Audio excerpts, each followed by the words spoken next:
Good evening, everyone. Welcome to the Red Planet Live podcast. I am your host, Ashton Zith. I'm elated to be hosting the Mars Society's podcast and leading the conversation about human exploration of the universe and the future settlement of Mars. As a longtime space enthusiast, I am passionate about STEM education and making humanity an interplanetary species. Thank you, everybody, for joining today and supporting Red Planet Live. So as usual, before we kick off the conversation and introduce today's guest, want to remind you that the Mars Society store is live and available for shopping.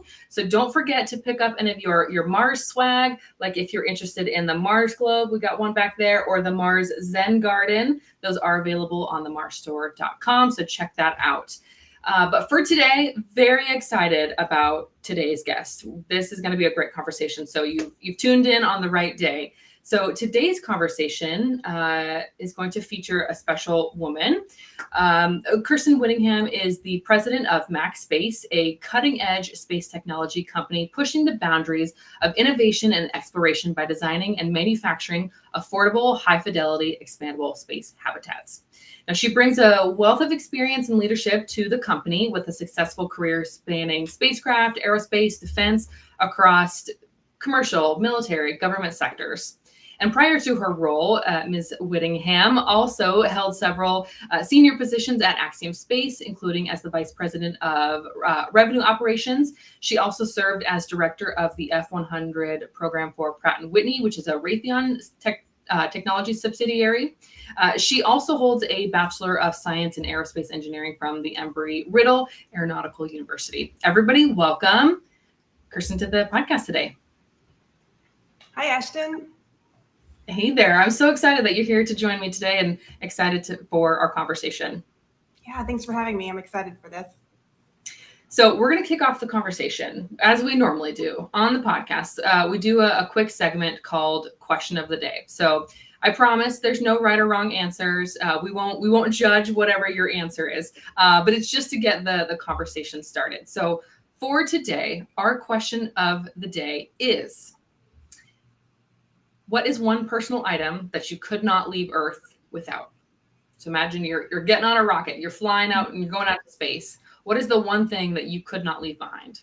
I can leave everything behind. My husband hates that I'm a little bit of a minimalist and I could just trash everything tomorrow. But I would say that rocket or that capsule that I'm on has got to have coffee. I can't live a day without coffee. So that's really important to me. Okay. And how do you typically take your coffee? Like if you'll have to have coffee on that capsule, do you need to have any accessories to go with it? No, just black. Black is fine. The stronger, the better. Mine looks a little bit like sludge when I make it at the house. So the thicker and nastier it is for most people, the better it is for me. Okay. So not like a cold brew or an espresso. You're just like straight. No. Straight black. And I've been drinking it black since I was 8 years old. I would go out to eat with my parents and I would order it at the restaurants.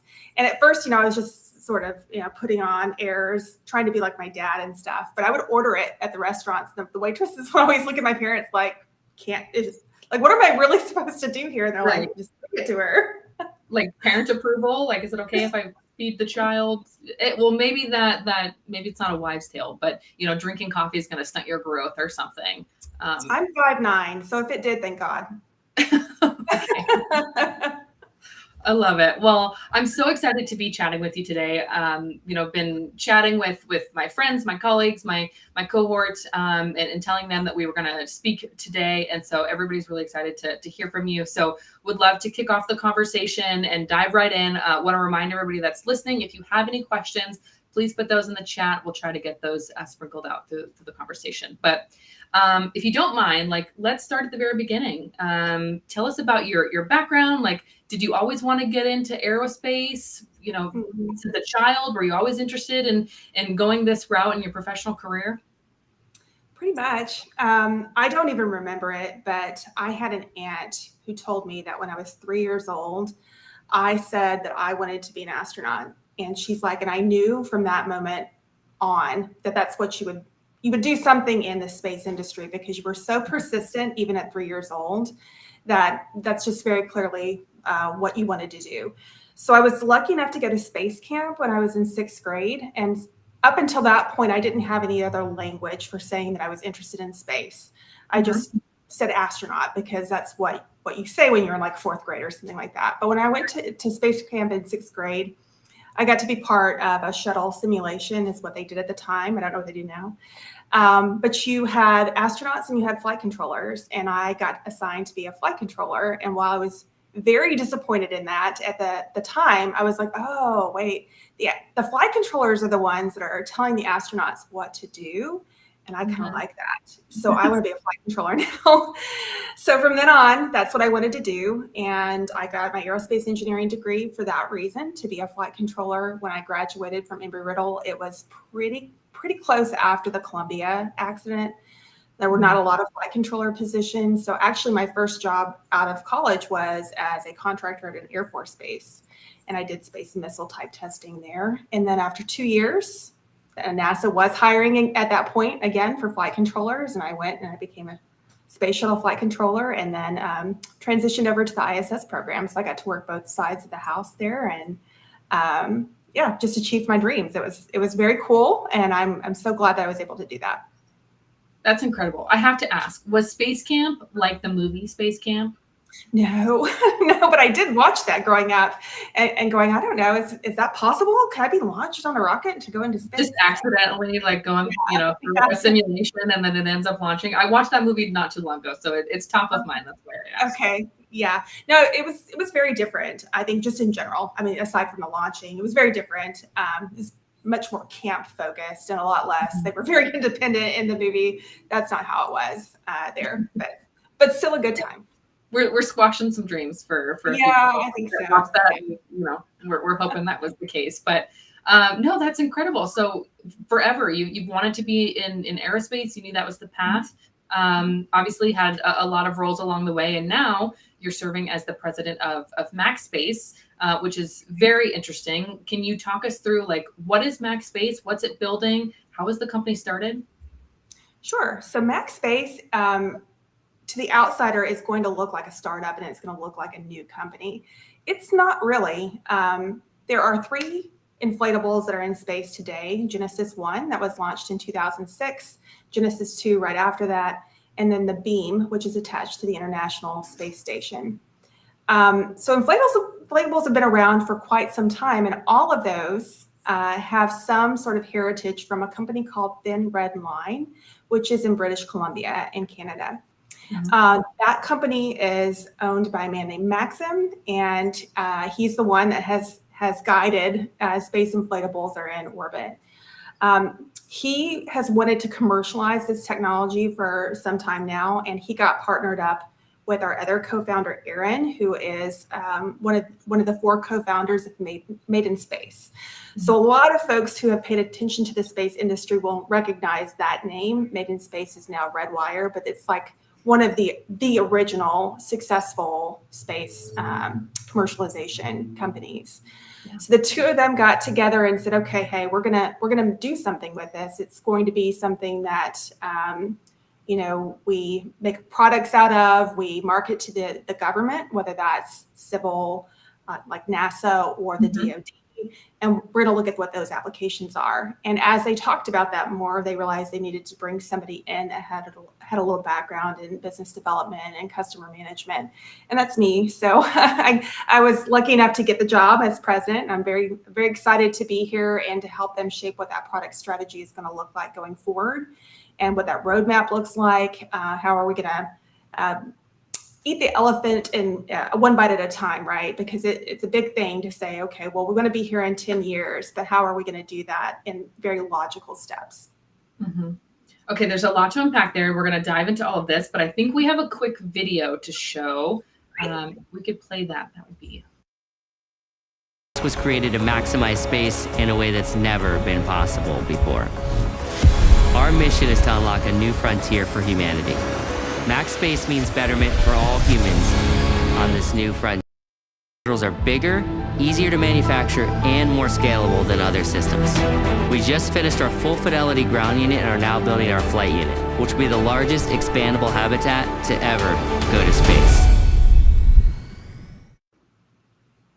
Oh, it gives me chills. That's so cool. Yeah. That's really exciting. Okay, so can you talk us through a little bit about the design of the inflatable? You said the inflatables have been around for a while, but talk us through the design. Well, like what's unique about the MaxSpace modular? So there's a couple of different things to break down here. Most of the modules that are in space today are made from metallics.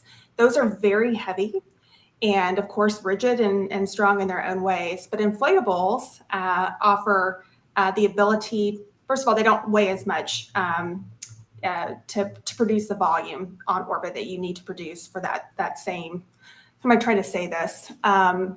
If you want to make a 100-meter cubed module, when you send up a metallic module, it's going to be 100 meters cubed, built that way and launched that way. You're just going to pack an inflatable, and it's going to be very small, just like an umbrella. That's the way I like to think about it. Umbrellas are very tightly packaged when you first get them, but they expand way out. The inflatables, though, are lighter than those metallic counterparts. Yeah. The unique thing about our inflatable modules, because there are competitors that are working on them, they typically go for what's called a basket weave design. It's exactly what it sounds like. It is literally basket weaved. That is much heavier than our structure. Our structure is unidirectional. There is no weaving, and it still has the same strength, same protection against micrometeoroid impacts. There's good radiation protection. So it's still as safe as anything else. And I like to emphasize that there have been modules on orbit since 2006, still up there. It's obviously very safe, because a lot of people say, oh, it's an inflatable. Is it like a balloon? It's not like a balloon. Right. You have to sort of divorce yourself from that comparison. The other type of inflatable that people are kind of familiar with, but maybe not the same type of thing, is the spacewalk suits. Spacewalk suits are just another form of inflatables. So anyway, it is cheaper to manufacture. It's cheaper to launch because you pay for your launch based on mass value a lot of times. So if you're already less mass, then you save money there too. And it offers the same protections. So we do think that there will be a really good market for this as we move forward. Yeah, let's talk about that. So, looking to commercialize this, you said, you think that there's a market for this. I think you said at the beginning that you're primarily focusing on civil, so NASA, and then some of the DoD type of customers, and that's where you're looking to sell this, right?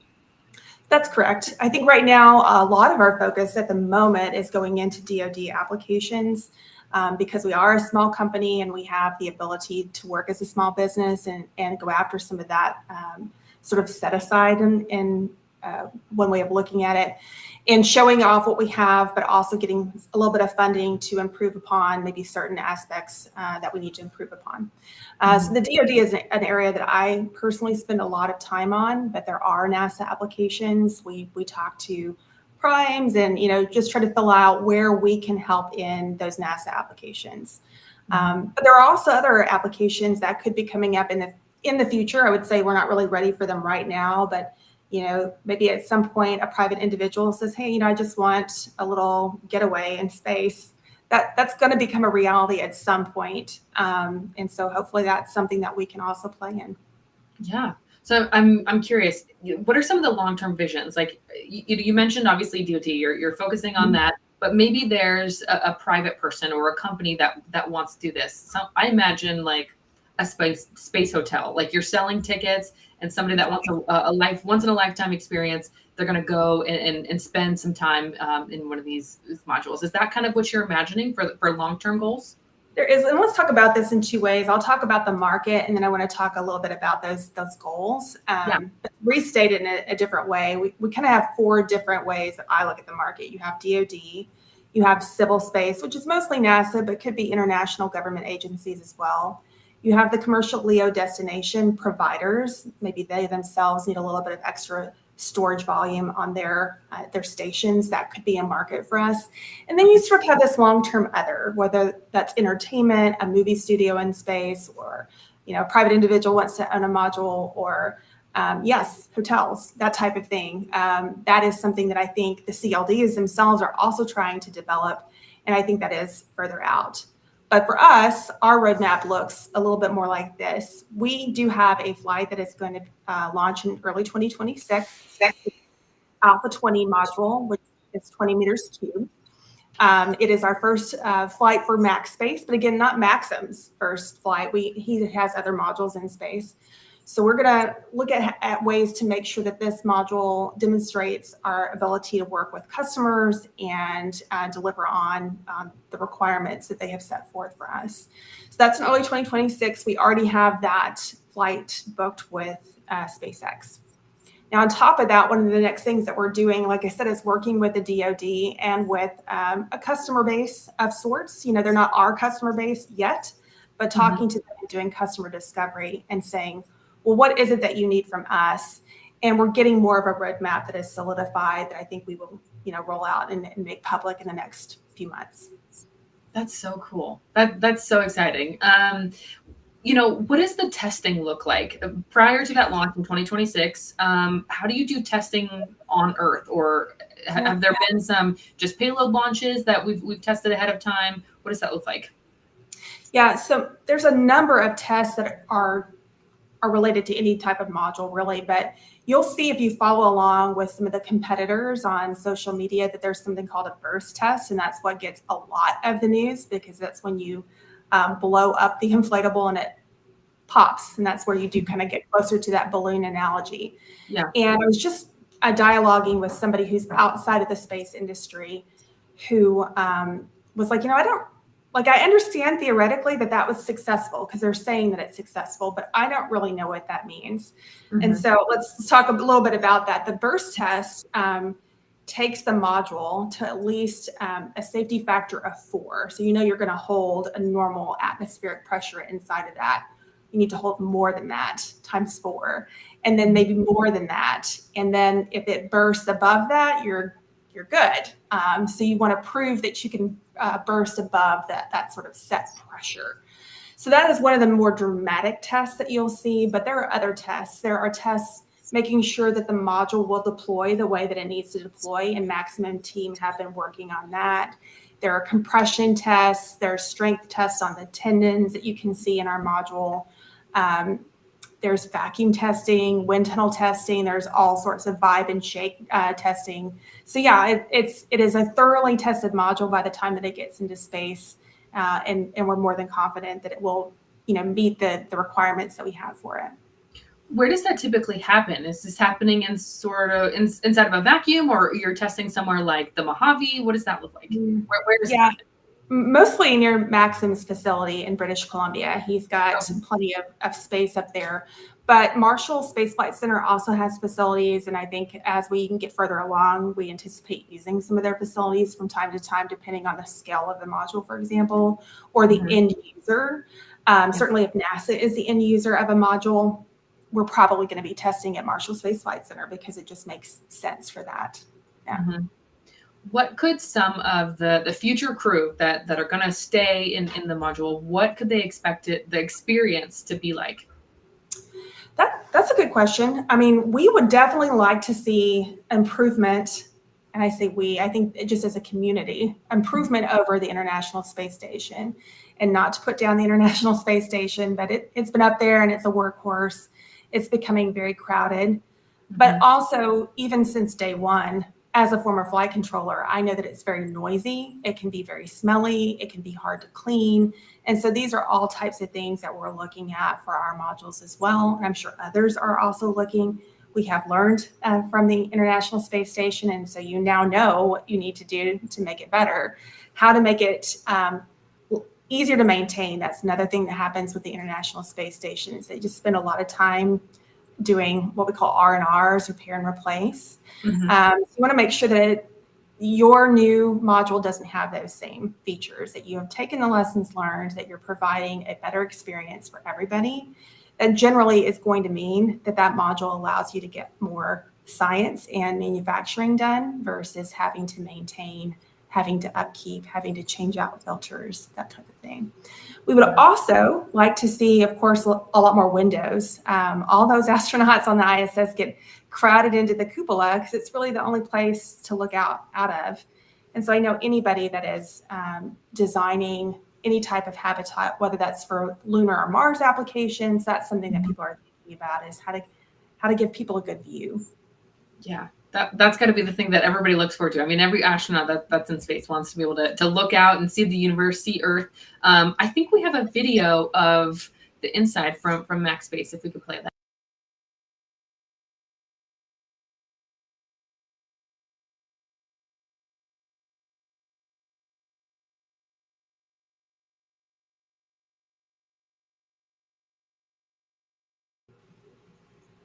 Pretty cool. I like it. Yeah. So you mentioned about some of the science that's happening like on the ISS. Is that all the same science that could occur within the expandable space habitat? Is there any limitation to the type of science that could happen? No real limitation. And it's interesting. I was talking to some end users that are currently doing some work on the International Space Station today. They let me know that actually crew is not preferred for them. If you could sort of get a robotic station up and running, that might work better for their long-term manufacturing. So sort of segued from science into manufacturing, but that's the purpose of the International Space Station, is to uncover science that can turn into real things, right? So speaking to some of those people doing manufacturing, they're like, yeah, I mean, if you had a way where it would just work, all of their things are set up to be the International Space Station, like shirt sleeve environment.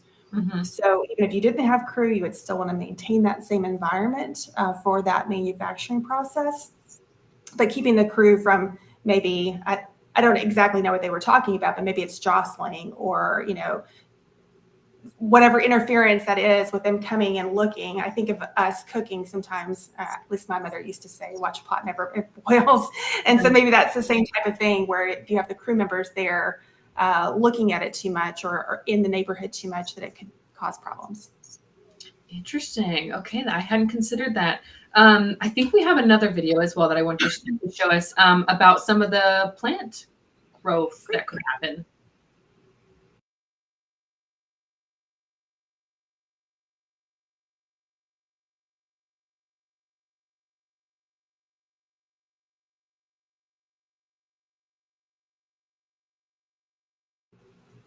So in the video there, we saw there was a robotic arm. So in that scenario, is this fully autonomous? This is expecting that this is going to be a robot that's maintaining the plant growth. That's the thought process there. And there's nothing that would be like that today. And I don't think anything's quite ready for that. It's my understanding. Other people can prove me wrong. But yeah, that's a thought process. And going back to why would you do that? Well, that's mostly for the moon and Mars. They're going to need to have plants that they're growing there. It's going to be a lot of plants.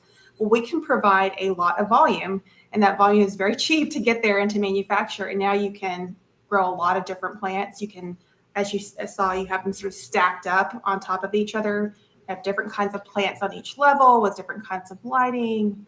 So yeah, but that was the thought process there, is that it would be autonomous with no crew requirement. Mm-hmm. That's going to be necessary once we're sending crews to the moon, or we're sending them to Mars. My question is about, could the space habitat be sent to Mars? Like in the video that we saw, it was deployed in space, so it's floating. Mm-hmm. Could this be used on the surface of of the moon or the Mars? Yes, and that's one of our other intents here, is to make sure that we position ourselves as well as we can to be part of that type of architecture as well. What are some of the current, thinking about getting habitats to Mars right now, what are some of the current challenges or limitations in that development process? Obviously, like, we got to get, there's funding, we got to get rockets there, all of that. But right now, with the development and the design, the manufacture, the creation of the habitats, how do you think about the surface of Mars when you're trying to build a habitat that could be making that trip or that journey to Mars? So I think the number one concern for me, when we start talking about Mars and Martian applications, whether it's a truly crew habitat or these agricultural type habitats, mm-hmm. You've got to have a really good ecosystem, and that's a life support system for folks who don't know. So this is what makes sure that you have oxygen, that you can scrub out the carbon dioxide, because that'll give you headaches. So you still have to have some version of that. And what we have right now is very heavy It breaks a lot, and I'm talking about the International Space Station. So you're going to have something that's really robust, especially for Mars, because you don't have the ability to get a lot of spare parts. And, you don't want people getting sick because they don't have a good life support system. So I think that's the number one challenge is figuring out how to integrate that in to whatever you're doing. Absolutely. That's crucial. You just mentioned the ISS again, and I just have to ask, I've talked to other guests about this before, but the current plan for NASA to decommission the ISS, I know that there's been talks about like maybe up orbiting it, but it sounds like right now the plan is to pretty much let it fall back into the ocean. What are your thoughts on that? I kind of get pushing it up there. I get both sides of this, right? Like I get pushing it up there, but it's like, well, why? It's just going to be sitting up there, and for what? Mm-hmm. I do also worry about space debris, and I think even when you push things out to another orbit, at some point those orbits become crowded. They're not crowded today, but at some point we just start pushing enough things out there. Mm-hmm. So what future problem are we pushing off in order to make that decision to push it up to a different orbit? I think it's smarter to bring it down. I'm not sure if and I truly mean I'm not sure. I'm not sure if I think that the current plan is the right plan. But I definitely think something needs to be done that isn't just saying, oh, well, we didn't want to deal with it, so we're going to go park it somewhere. Mm-hmm. Then we're just going to end up with, junkyard in space.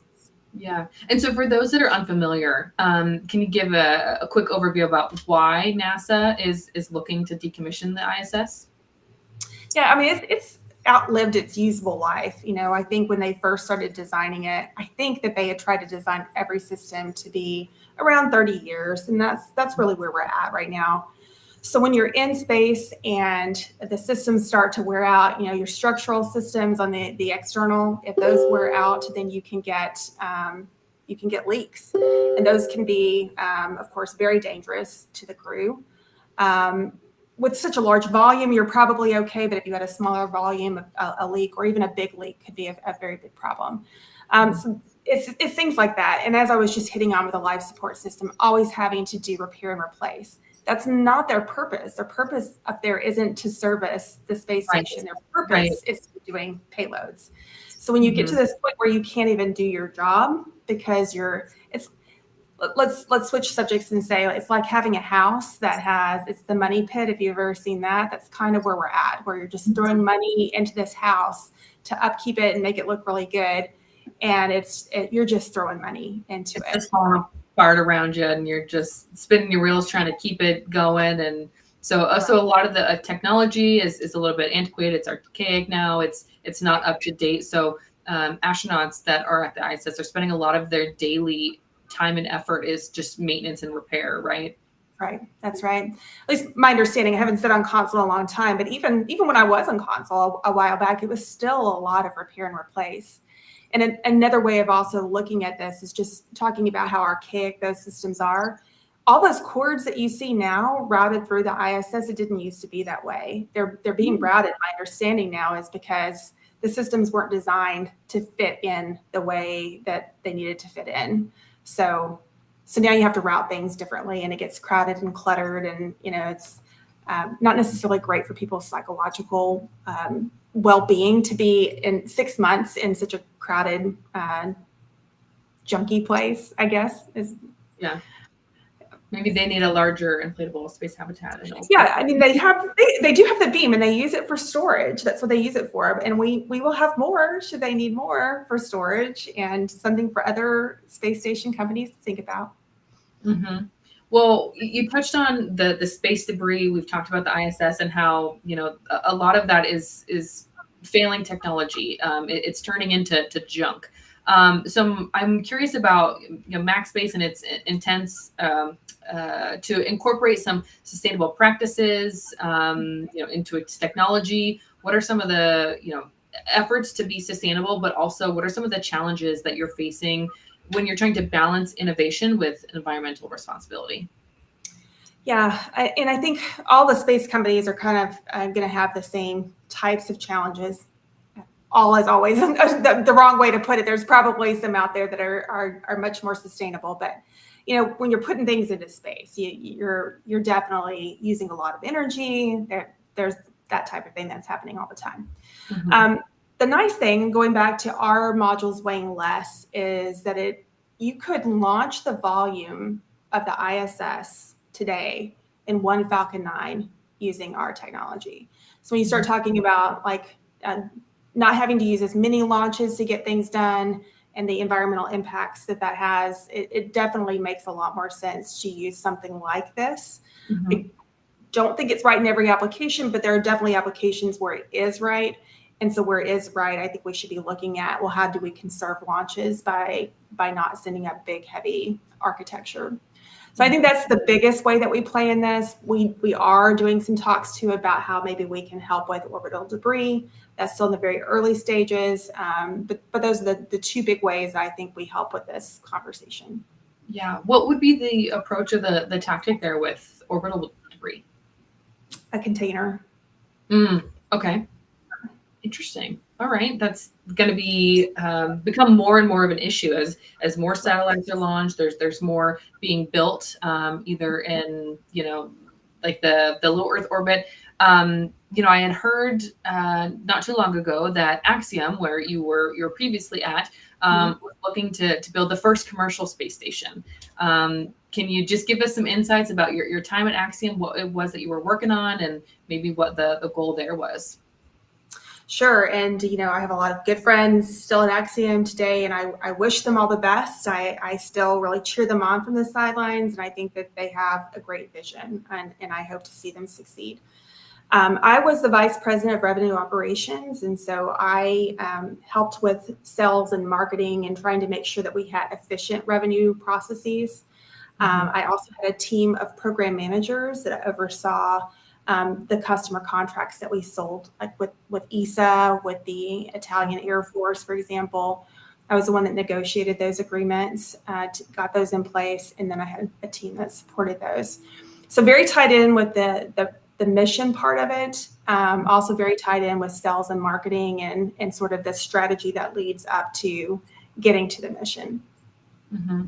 That's so exciting. I selfishly am excited by that. I come from a background, I work in tech, I work for an automation software company, but have always been interested in space and have been, wondering like, hey, is there room for me? As my cohort friend, Allison says, is there space for me in space? And so, for those of us that want to get into space, that want to be a part of the mission, we want to help get, people back to get people to Mars. What would you say to those that maybe don't have a technical background? I'm not an engineer, but I'm looking to make that transition into a space industry. What advice would you give us? Go apply. There are a number. I think there are a number of jobs that every larger company is going to have, especially if they're putting astronauts into space, like the Axioms and the Voyagers. They need finance, just like any other company. They need lawyers, just like other companies. They're going to need IT people. So like if you're fitting into some of those categories, or you're a salesperson, or you're a software designer, you know what? They probably have a job, and they're probably needing somebody to take those jobs on. And those can be valuable ways of getting your foot in the door for other opportunities. When I worked at Axiom, as an example, I hired over people from other places in the company. There was a joke that I kidnapped people. I never kidnapped anybody. They all came to me and asked for a job. So, and I had jobs and I was able to do it. But I had a lady that came over to me from accounting. I had actually a lady that left mission operations to come work for me. There was a lady that worked in the investment section, and she came and worked for me as program managers, project managers, that type of thing. So if your background is accounting and you're like, yeah, but I want to do something else. Yeah, but you can go do accounting for a space company and then transition more easily into something else within that space company because you're already there. You speak the language, you know what they're doing, you understand the strategy. And that's what I would tell people to do. Okay. I love that. So there is an opportunity. There is access for those that, maybe have non-traditional backgrounds, but, like you said, space companies still need lawyers. They still need accountants. Can you, at a high level, kind of talk through what business development or what commercialization looks like for a space company? Yeah, it is different than for maybe software as a sales, for example. And I was just having a conversation with a website company about that. They're talking about collecting email addresses and the sign up and how you do the funnel. I'm like, that is not how we work. You are going to go out and you're going to identify the people, whether that's in government or within some of these corporations. Maybe, like I said, you need to work with a prime in order to sell your product. You need to go identify who those are. You map stakeholders within organizations, and you make sure you're talking to all the right people.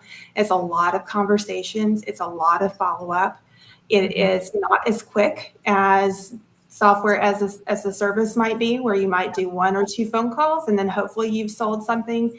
It can take months of just kind of keeping the conversation warm, keeping them up to date, learning about what changes they've had in their organization, and then figuring out maybe how you can respond to that change and just kind of work through that relationship building process and target, of course, the whole time you're looking at ways to strategically target them.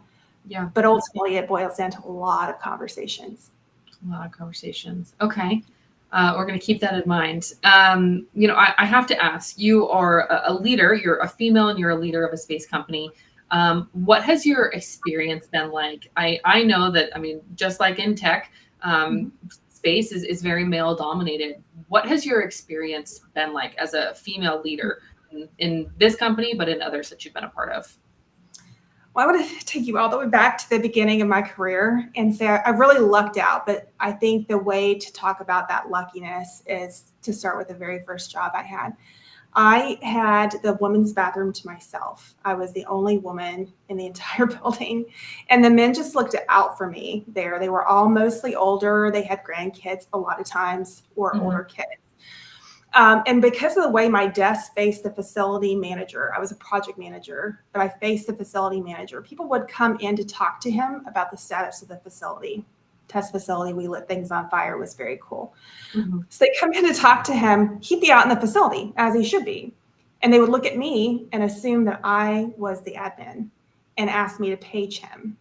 And I on purpose, never learned how to page him because I didn't want to be the person that had to call him.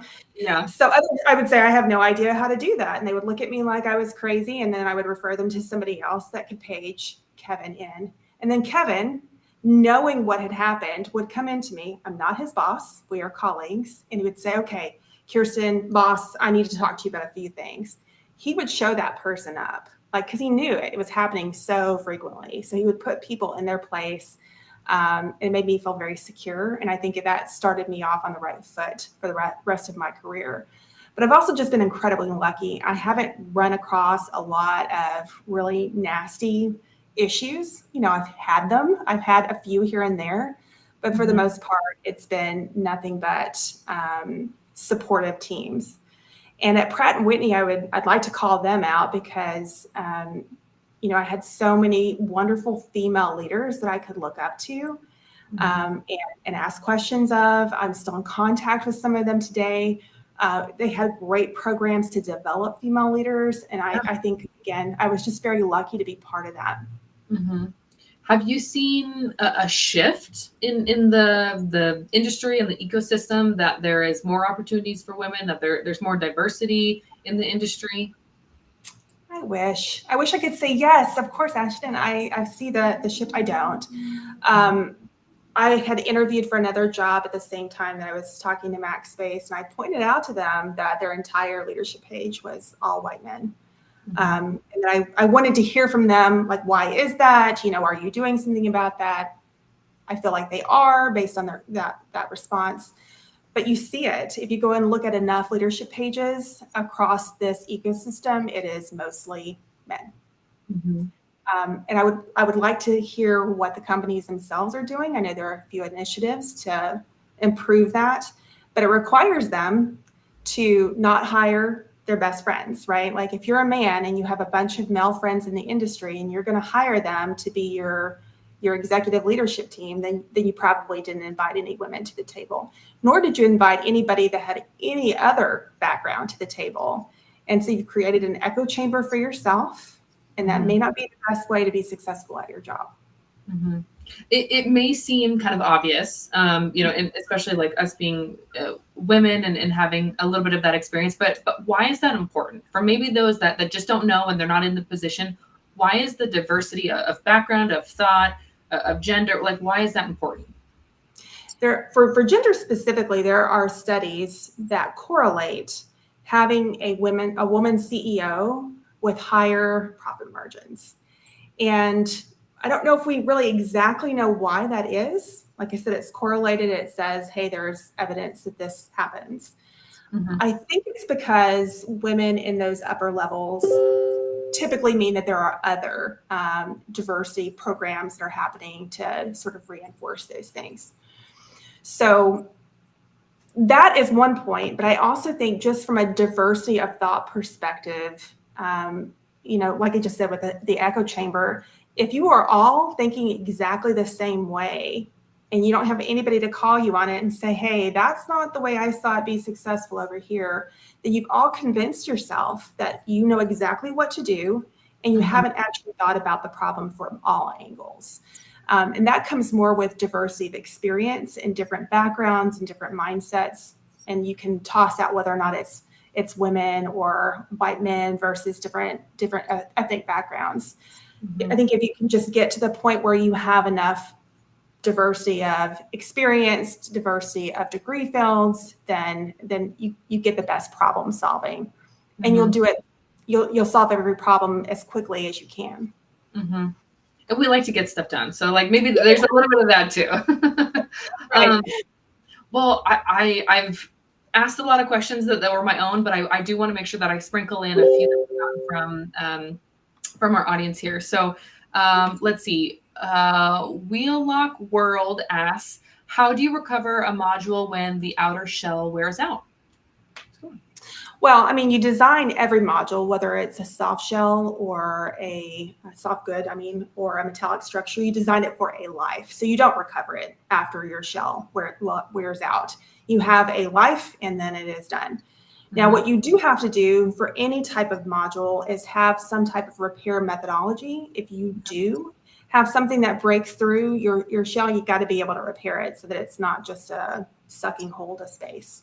Mm-hmm. Okay, interesting. We've got another question is what your children think of mom having a job that will help people explore and live in space. I like that one. Your kids never appreciate what you do. I do think both of my kids think it's really cool that I'm the boss, so to speak. And they have thought this for some time now. They used to get a big kick out of me having calls when I would pick them up from school. When I worked at Pratt & Whitney, I had a lot of men that worked for me, and they would hear me on calls and they would say, "Do they work for you?" They just thought it was so amazing that their mom got to tell other people what to do, plus men that were older than me. Mm-hmm. But they don't really love space, not the way I do, which is disappointing to me. A little sad. I'm really trying, but they're just like that. The space stuff, whatever. It's just cool that you have the role that you have. Mm-hmm. Yeah. Okay. Well, maybe they don't. How old are they now? 13 and 10. Like they're old enough to like want to be part of this. But well, you need to think that like it comes with time, and they'll be more impressed and a little more grateful as they get a little bit older. I see that we have another question here. How about a space station for storage of food and propellant? Yeah, that's definitely something that's kind of up our alley is storage. And that's something that we talk to the Department of Defense about. And we've had some conversations with NASA about. So for sure, storage is much easier for us with the way talking about the roadmap. Sorry, let me go back to that. So we have Alpha 20. It is not going to be crewed. And so the next step from that would be to do storage where you don't necessarily have crew in and out all the time. And then moving into something where you have crew in there all the time. That's kind of the step functions we would look at. Okay. Another question here is, can you compare and contrast Max Space with Bigelow, Gravitics, and Orbital Reef? That's a loaded one. Yeah, that's a tough one. So Bigelow was the company that put up Genesis 1, 2, and Beam, but they did that by working with Thin Red Line. So I don't really know that there's a comparison and contrast there, other than just to like clarify for folks that when you think about Bigelow having inflatables, you're really thinking about the predecessor to MaxSpace. Gravitics is metal modules. We've already kind of compared and contrasted the differences that we have. We have the unique value proposition of how little we weigh in comparison to the metallic modules. And then looking at Orbital Reef and other inflatable providers, I don't know of anybody that has the same type of architecture that we have, where as I said before, it's this unidirectional, it's very lightweight as compared to the basket weave. Okay. Are there any plans for artificial gravity? No. I have on my reading list some articles to go research more about this, because I will admit I don't really understand the pull. I'm seeing more and more about that, so it tells me that there's something in the market that I need to understand. Certainly, I understand there are some providers that are working on limited artificial gravity so that you can sort of test how something would work on the moon or work on Mars before it gets there. That I totally get. I will say that if we're talking about artificial gravity for humans being in there, I'm like, why would you go to space? Like, back to the whole hotel idea. Why would you have a hotel in space that has gravity? Aren't you going to experience weightlessness? Like, what am I missing about that conversation? Like I said, I may have some more reading to do to bring me up to speed, but that's just not something that resonates with me. If I go to space, I want to float. I like it. Okay. Let's see. For another question here. For the module going up on SpaceX transporter, what are the mission objectives? So, number one is just to deploy our new module to verify that it rolls out the way that it needs to roll out, and that it will transmit data back down to the Earth. But we are working, don't have them signed yet, but we are working with some payload customers to fly some things on the mission. And so another important mission objective would be to say, hey, we were able to integrate, we were able to respond to their user requirements, and now we're able to provide what they need on the mission. And they'll have their own mission objectives, but that would be some of ours, is having their mission objectives and helping them accomplish those. Excellent. To the extent that you can talk about it, how do you decide which launch provider you're going to go with? Obviously SpaceX is well known in the industry, but there are obviously others, Relativity or Rocket Lab. Is there a reason that you specifically pick SpaceX, and could in the future you might be looking at some of the others? I think we would and are launch agnostic. So you're looking at cost, you're looking at timing, what is the availability of the volume that they have on that particular mission? Are you having to look, for example, to purchase maybe more volume than you needed to, because that's the way to guarantee your mission? So we have spoken with other launch providers, and we would definitely continue to have those conversations in the future. And I have a personal hope that others will work out, just to see that the industry is expanding from sort of that single launch provider that it feels like we have. Okay. And there's a question about some of the technological advances of MaxSpace. So how is MaxSpace setting itself apart from competitors? I just keep having to go back to saying we're providing a very lightweight module. Nobody is going to compare to how lightweight our module is. That, and the fact that it is very low cost to produce.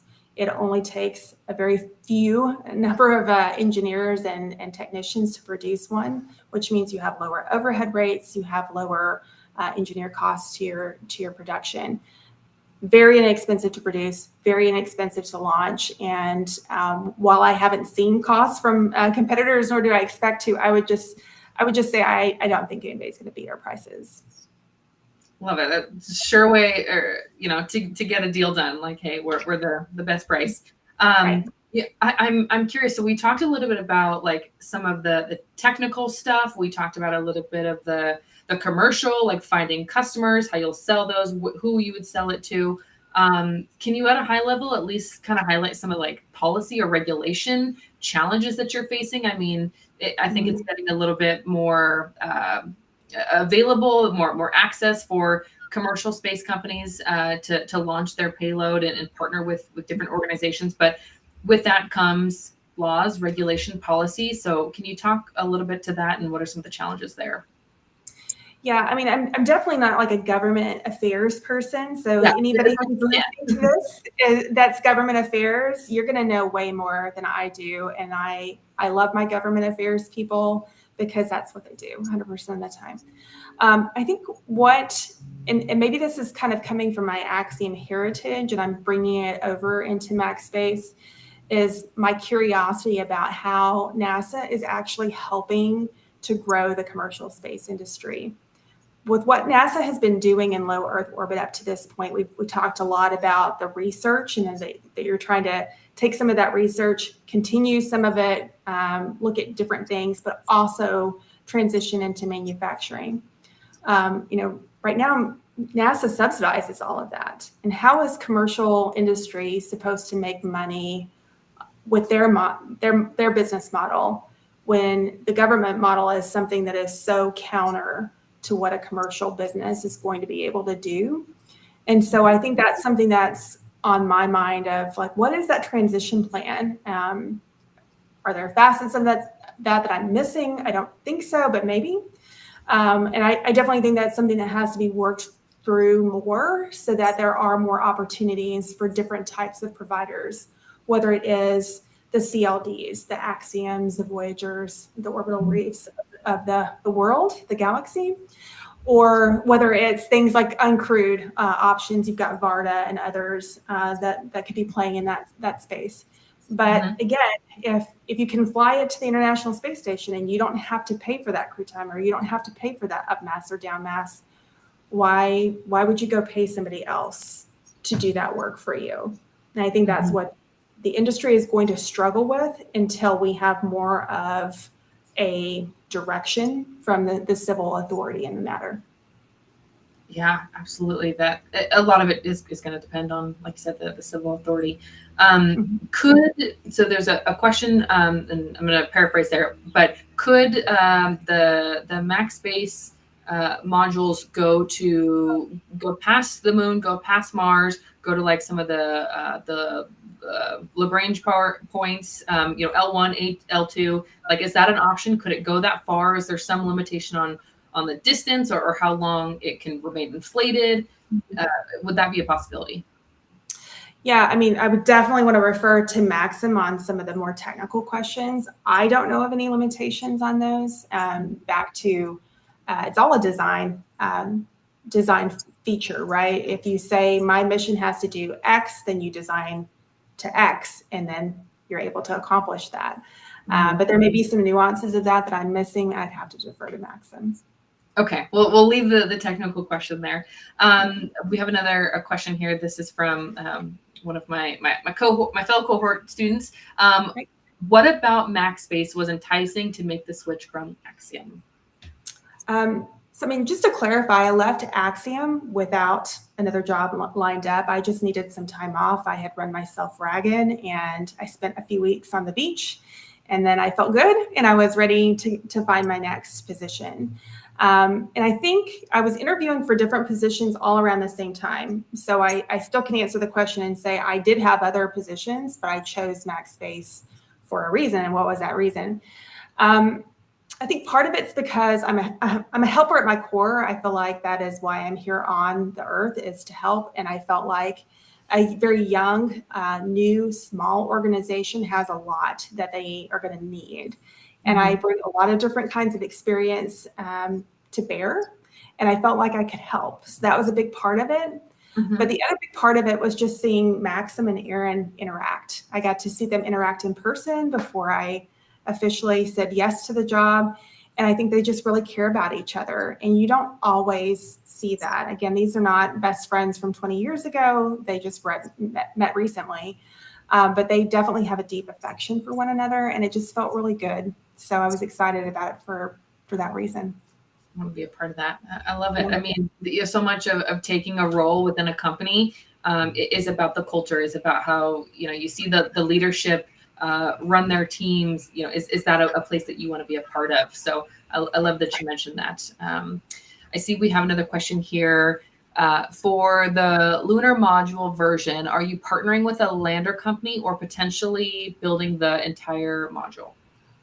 Yeah, so for lunar modules right now, we would be partnering, and really for even modules that are Alpha 20 module that we've talked about a little bit, we have other people that are providing aspects of the mission. So we'll have a satellite bus provider that's providing like the power and communications and things like that. And so we would expect to utilize other we'll call them subject matter expert companies in areas that we are not experts. We are definitely experts on the inflatable, the structural technology, but where you need guidance, navigation, and control, and this, the landing aspect is very complicated. We would definitely work with somebody else if that were something that we were selected for. Yeah.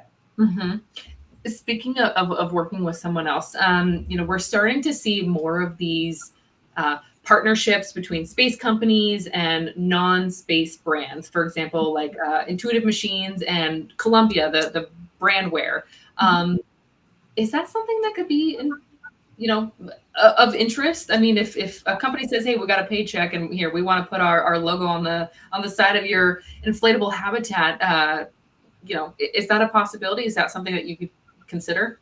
I'm laughing, as you can see. There was a LinkedIn post about a week and a half ago where the man who posted was very against the SpaceX Doritos partnership that they have for the current mission. Yeah. And he compared it to NASCAR. And I jumped in and I was like, whoa, whoa, whoa, whoa. I don't know why I have to bring NASCAR into this because I love NASCAR. I'm very, not like their core audience, but I love NASCAR. I'm like, they've got a good thing going. They understand marketing. They know how to market to their base. All their sponsors are pretty much targeted to their core audience, some of which resonate with me and others which don't. But I think the same should and might need to be true for space. We were just talking about how NASA hasn't made it easy on these commercial companies. And so if you were to say tomorrow, well, you can't have advertising dollars or you have to turn that away, I don't know how many missions are going to be able to be flown without that supplementary sort of income. And if we can find a way to do it the way NASCAR does, very targeted to the space core audience, I think it's organic. I don't see anything wrong with it. And I think it's just goodness for everybody. I love it. I'm hoping we see some cool logos on the side of those, habitats here soon. Obviously, NASA being the organization that it is the authority, as you mentioned before. What could us as normal people do to potentially influence NASA? I mean, obviously that could be hard, but how can the average everyday person show their support and say, hey, we want to see more commercial companies within the ecosystem? How could we support that? I mean, that's a great question. I'm not sure that I have a great answer for that. I mean, that the answer that kind of comes to mind, and I'm not sure if it's the right one, is, like, write your congressperson. And maybe that is the right one because, NASA is ultimately an administration. It is reportable to Congress. And I think maybe that's the right thing to do, is just to sort of say, hey, the people love what you're doing, NASA. They love what you're doing. And I think that's true of a lot of people in the U.S. They support NASA, but just letting your government officials know that you're also wanting to see other things. Maybe that's the right answer. Yeah, I mean, it seems like a good place to start.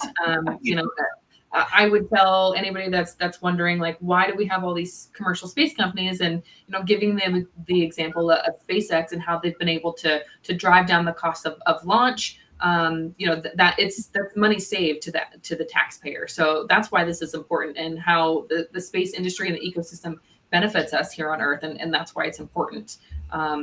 Anything else to add to that piece of why it's important that we pursue space? Well, I mean, there's a ton we could talk about why we shouldn't pursue space, but I do want to hit back on your point about SpaceX. I mean, it's basic economics. that, you can have monopolies and that does not provide the best value for the consumers. That never happens.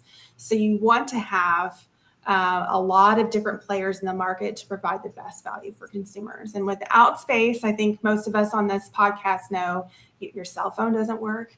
You're back to having to drive around with a map to figure out where you're going. And there's a lot of different other advantages that we have today because of space. And imagine how many more we'll have in 20 years. Yeah. Mm-hmm. Yeah, exactly. That's what I tell people. Well, I know we're just about at time. So my last question that we're going to end today with is, what are you optimistic about? What are you excited about in the space industry? I'm optimistic about the whole industry. I mean, I think 30 years ago, 20 years ago, I couldn't have predicted what we're seeing today. And so I think that as problematic as certain things are about the industry, that it's still very new and not everybody has the best business plans and all those things, and you still have to get investors. There's a lot of potential. And so people with great ideas, great business minds, there's just so much that can be done. And I can't wait to see in 10 years, you and I will not be able to predict on this call the goodness that will come out of it. I couldn't have predicted the iPhone before it came about. And there's just so many advancements that now we take for granted. And we're going to look back on this podcast and go, oh yeah, like who knew that we were going to be able to do that? So I'm very optimistic that there's going to be some really good life-changing advancements because of space. I love it. I think that's sums it up exactly right. We're going to see a lot of new innovations and new developments that are going to come from the space industry, and it's going to positively impact all of us. So I'm also excited. I always say this on the podcast, but the best is yet to come. I 100% agree that specifically when it comes to the space industry, we're gonna see a lot of those positive things come out in the future. 100% agree. Well, I want to just say thank you so much for joining today. It was a pleasure to chat with you. I mean, we went through a lot of topics and you rallied, you got through all of those questions. So thank you so much. You're a wealth of knowledge and a pleasure to chat with. Thanks so much, Ashton. I appreciate it. All right. Thank you to everybody that tuned in today. Thank you to our friends at Liftport. We're going to wrap it up today the same way